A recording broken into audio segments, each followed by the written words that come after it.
have a question about noir, if you don't mind. Are there specific differences between L.A. noir, New York noir, Paris noir, and to the best of your knowledge, could there be such a thing as a Toronto noir? Having only been here for a few months in my life, it's tough to say, but I think there's a desert noir, which John Dahl did very wonderfully in Red Rock West. There's a whole, if you read mystery fiction, there's all kinds of different categories, but generally noir is categorized by sexual paranoia, evil women, frightened men, desperation, people taking that one step you never think to take. You always want to kill your wife, bury her in a, trunk, and then drive away with the girl next door, but you don't do it. But in noir, you do it. You hear that, Mrs. Downey? You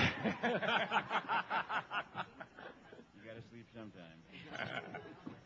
No, you are the girl next door. And I would not know how to begin putting together Toronto noir, but I would.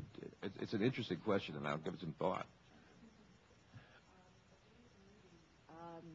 Everybody was still standing or close enough. Does that mean we might see everybody get back together again? Get typing, Shane. I got no money to make this movie.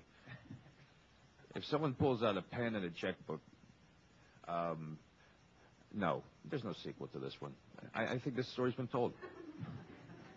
I've never heard you say that before. Exactly. I'm sorry. Go ahead. I usually don't believe in sequels. They're going to have to kick me in the head to get me to make one. But I suppose if I got a chance to work with these actors again, I would think about it, because we had so much fun. What has the producer to say to this? You're a specialist in sequels and franchises, Mr. Silver, among other things. I think this movie is a special movie, and I think that we're really hopeful the audience will find it. And I mean, I don't know if the story can continue. I would definitely like to see Robert and Val and Michelle in a movie together again. But if we can make this movie work and people respond with like we hope they will, I guess anything is possible. Michelle, what was your title for the sequel? You got to say it. Come on. Oh no. Come on. I'm not saying Come that. on. What was it, Michelle? Are you serious? Can I say that? I think you can. Throw it out. Come on. God, look, she said, go for it. Oh my God. Cover your eyes. Here we go. Kiss, kiss, gang, bang. More people, more characters, more suspense. Why do I get so excited? Studio porno. Joe Pesci, Chris Rock, the whole gang. You wrote the script and then got Robert Downey and Val Kilmer. Now, could you reverse the proposition, and can you guys just go, let's make a movie together. Now, what story would you want to tell? Is that something that you would do easily, write for actors without knowing what the hell you're going to talk about? Perhaps. I mean, depend. I don't like writing for other people just because then there's only one way that can go, and you have to listen to somebody, and you have to do what they want. I don't like that. But the one man I would listen to on this project was Joel, and that was great because for this budget, and with only, the studio kind of left us alone, and I just had to please Joel. So in this instance, that was a godsend. But writing for actors, please. Any other question in the audience? Guys, is there anything you would like to add? No, then I will ask something else. Hey. The question again is to the writing of noir stuff. It's been always said that noir is as interesting as the criminal generally is. Do you agree with that? Well, I think that It's just that you've been such a specialist and such a fan of pulp. I actually, the villains in the earlier films, or the pulp films I've done, have not really been typically the best villains. I've concentrated on the protagonists more. Like Die Hard, which I did not do, has a great villain. But, if you look at Last Boy Scout, Lethal Weapon, the villains are kind of perfunctory, so I don't know. I think in noir, the important thing is to relate to the character and sort of experience it from their perspective, their point of view, so that if they do something villainous, you kind of feel complicit in it. If they commit commit a murder, you're wiping up the blood along with them. And in that sense, I do think it's important to just see things through the eyes of the villain, or at least get a sense that they don't think they're a villain.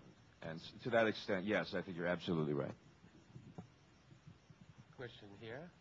Lee Grant from the San Diego Union Tribune. Just a question to follow up what you were talking about before about shooting in L.A. All of you guys, of course, have made a lot of movies set there. How do you go about shooting the city differently, picking the locales, MacArthur Park, giving it a kind of look that we haven't seen in other films that are shot there? Well, Joel was also very good at that, too. He helped us get some great locations. It's basically, we talked it over, the stuff that hadn't been seen. We watched Harper together, Joel and I. We watched all these old movies that used L.A., shot here, like Point Blank shot here, L.A. And it really was just a question of trying to just find a new look or a new way to utilize locations which are available all the time, but people haven't thought to utilize before. And then we did something with the film. We gave it a real raw look. We made a very colorful movie. We filled the frame with color, but then in post-production we would suck it back out again. We would desaturate the film so that what you got was something that had brilliant amounts of color, but it wasn't bright like a comedy. It was more of an October sort of a mellow, kind of muted sort of hue. Muted hue. Wow, that's cute. Yeah. It's not a very flattering portrait of L.A., is it? I mean, it's not a very flattering place to live. I don't know why quite I do. I mean, what are your thoughts on L.A.? Love it. Never had it so good. I escaped New York, came to Los Angeles, almost got killed, and felt pretty happy at the end, just like the movie. I'm not working for Val now. That would be ridiculous. He can't keep an assistant, by the way.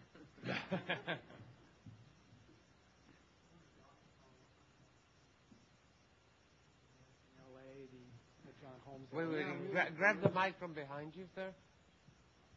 Saying a little follow-up from Val maybe on the Jim Morrison L.A., your Val Kilmer. John Holmes I was born at Griffith Park Maternity Ward, so I'm very familiar with the city. And I'm very proud of this little group of movies that I've done that are set in L.A. because I think Heat's a really fine representation of a crime story in L.A. And this is just about my favorite movie. And I just love being there, working there. Wonderland I was proud of because the two young writers solved that very famous murder mystery. There's only two others that are as infamous as that one, and The Doors.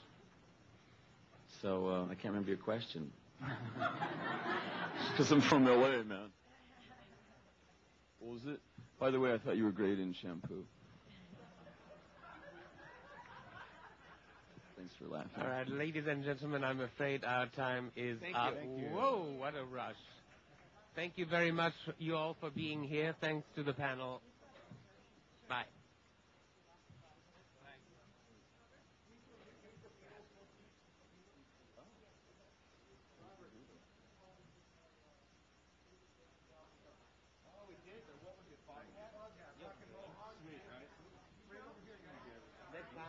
Next time I won't even show up. You don't need me, guys. No, but you make it so... The 3-minute photo op at the beginning, is that...